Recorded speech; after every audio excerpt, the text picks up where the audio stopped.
তাকে ধর্ষণ ও হত্যাকাণ্ড ঘিরে দেশটিতে চলমান বিক্ষোভে সংহতি জানিয়েছে বাংলাদেশের বৈষম্য বিরোধী ছাত্র আন্দোলন।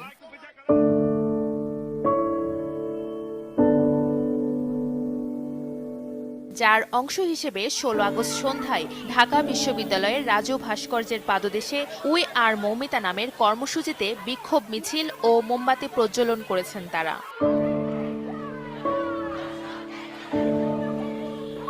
কর্মসূচিতে শিক্ষার্থীরা ধর্ষণ বিরোধী বিভিন্ন প্ল্যাকার্ড হাতে স্লোগান দেন। রাত ৮টার দিকে শিক্ষার্থীরা রাজু ভাস্কর্য থেকে মিছিল নিয়ে ঢাকা বিশ্ববিদ্যালয়ের উপাচার্যের বাসভবন হয়ে শহীদ মিনার প্রদক্ষিণ করে আবারও রাজু ভাস্কর্যে জড়ো হন। সেখানে তারা মোমবাতি প্রজ্বলন এবং ১ মিনিট নীরবতা পালন করেন। এতটাই মর্মান্তিক একটা ঘটনা যে এটা আসলে বর্ণনা করা যায় না।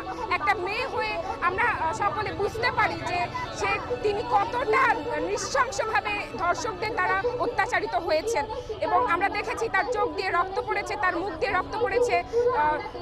সমবেত হয়েছে এই কারণেই যে আমরা এই হত্যার বিচার চাই।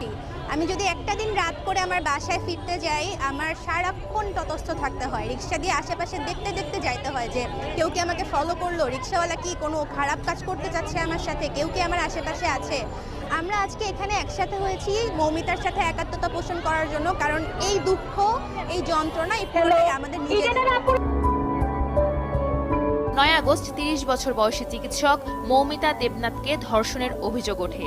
আরজিকর মেডিকেল কলেজ হাসপাতালে সেমিনার হল থেকে মৌমিতা দেবনাথের রক্তাক্ত লাশ উদ্ধার করে পুলিশ।